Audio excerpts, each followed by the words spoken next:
మతపరమైన రిజర్వేషన్లను వ్యతిరేకించాలని బీజేపీ ఒక పరిపాలనా పరమైన నిర్ణయం తీసుకుంది. ఇందుకు తెలుగు రాష్ట్రాలేమీ మినహాయింపు కాదు.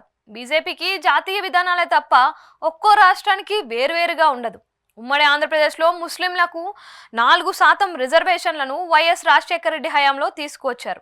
ఆంధ్రప్రదేశ్ విభజన తరువాత కూడా 2 తెలుగు రాష్ట్రాల్లో ముస్లింలకు రిజర్వేషన్లు కొనసాగుతూ ఉన్నాయి. అయితే ముస్లింల రిజర్వేషన్లను రద్దు చేస్తామంటూ బీజేపీ పెద్ద ఎత్తున ప్రచారం జరుగుతోంది.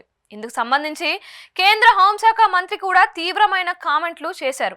అవి వివాదాస్పదమయ్యాయి కూడా.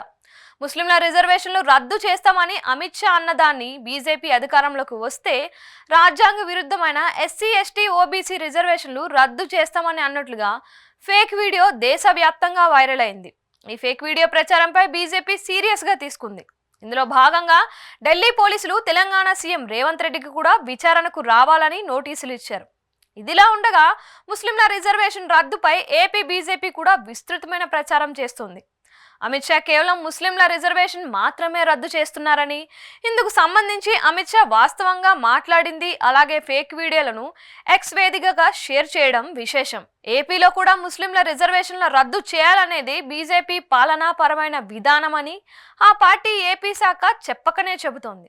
అందుకే అమిత్ షా వీడియోను విస్తృతంగా ప్రచారంలో పెట్టింది ఏపీ బీజేపీ శాఖ.